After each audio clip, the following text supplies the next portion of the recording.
Bonjour et bienvenue pour une nouvelle vidéo, cette fois-ci pour vous présenter une figurine de la collection Dragon Ball Z, toujours avec cette fois-ci le personnage du Tout-Puissant.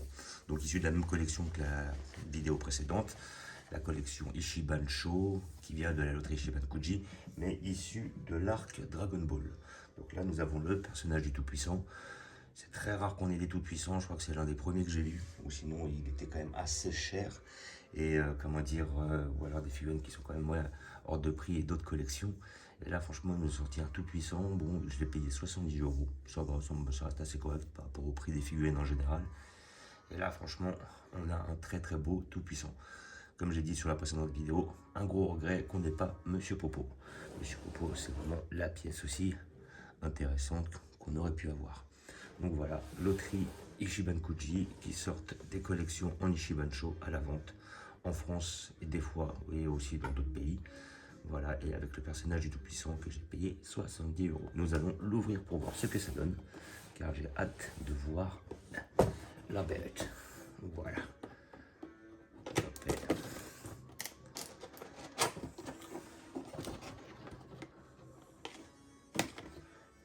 Là, hop, comme ça va me faire le Piccolo vieux, enfin le Piccolo Daimao vieux, notre Tout-Puissant, et j'ai aussi le Piccolo Daimao que j'avais sur la collection Ichiban Sho aussi, quand il est jeune. Là, hop.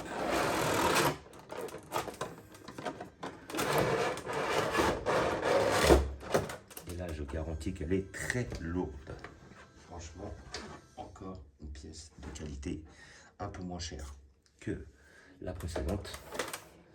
Là, nous aurons un très très beau personnage. Franchement, elle est superbe. Ah, franchement,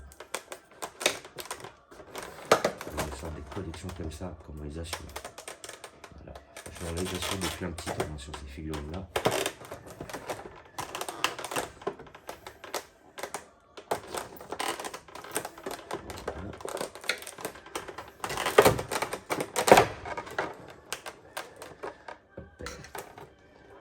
Que je peux la sortir. Voilà notre perso. Et en plus, c'est un sans socle. C'est magnifique. Mais en tout cas, qu'est-ce qu'elle est lourde. Oh, franchement, ça fait plaisir quand on a des figurines qui sont, on va dire, pleines. Parce que dès qu'elles paraissent légères, elles paraissent moins qualitatives. Et même si elles sont plus lourdes à transporter, quand elles sont lourdes, on a vraiment l'impression d'avoir quelque chose de plus qualitatif. On va sortir le bâton parce que là il est bloqué. Oh. Notre bâton de tout-puissant, important le bâton de tout-puissant. Un tout-puissant sans boîte, son bâton, c'est pas un tout-puissant. Voilà. Et notre personnage, que je vais mettre tout de suite ici présent. J'ai mis le Piccolo Daimao derrière, comme vous pouvez voir. Et là, je vais mettre notre personnage. Là, ils sont même pas pris la tête, ils ont même pas mis de socle. Ah, je suis étonné sur cette collection, ils mettent pas de socle en fait. Voilà notre personnage qui est super bien fait, dans le même design, dans le même style que notre figurine précédente de Piccolo Daimao. Et là, hop, notre bâton du Tout-Puissant. Voilà, on va essayer de le mettre de façon à ce que ça paraisse logique. Sur la boîte, ils l'ont mis comment légèrement de côté, comme ça. Et en fait, ça doit arriver à peu près au niveau de son visage. Je vais voir peut-être plutôt comme ça, à ce niveau-là.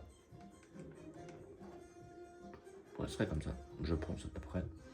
Parce que là, ouais, ah non, parce que eux, dans la photo, ils le mettent qui touche le sol. Voilà. Et là, on a notre personnage. Voilà, je vais le prendre. Donc ça me paraît, ça fait vraiment plastique ça. Bon après, j'aurais pas trop aimé un tissu. Et là, vraiment, elle est lourde. Il y a du volume et tout. Et la figurine est super bien faite. On a ce petit côté austère du Tout-Puissant. Voilà, donc c'était essentiel d'avoir les deux. Le bien, le mal, voilà, comme on peut voir sur leurs insignes, comparé au Daimao derrière. Et là, franchement, la figurine est très très bien réalisée. Les mains sont bien faites, le sculpte est bien fait, la peinture ça chie pas. On a pas mal de petites nuances de couleurs, légèrement bleutées, blanc et bleuté. Après, à côté de ça, on n'a vraiment pas ce côté plastique, sauf peut-être un petit peu sur la cape, ça fait un peu plastique, évidemment. Mais bon, sincèrement, la petite main dans le dos qui est bien faite. Franchement, la figurine est magnifique. Voilà, donc ça a l'air de bouger un peu là.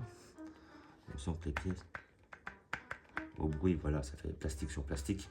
Parce que la cape, elle n'est pas collée à la tunique blanche. Mais bon, après, c'est pas dérangeant. Ça ne me dérange pas, comment dire, le visu. Et là, vraiment, le personnage est bien fait. Sur le visage, il est vraiment bien fait. Le bâton est très bien réalisé. Les mains. Ah, franchement, là, ils ont assuré sur cette collection-là. En plus, moi qui étais fan de Dragon Ball, ces petits moments-là, ça reste aussi des excellents moments. Très très belle figurine, très très belle pièce. Voilà, franchement, satisfait à 200%. Elle est même moins chère que la précédente. L'autre est à 90. On sait que l'autre, il y a le trône, il y a tout ça. Et là, franchement, la figurine est magnifique. Moi, je pense que là, il y aura notre Piccolo Daimao au centre, notre tout-puissant d'un côté et notre Daimao jeune de l'autre.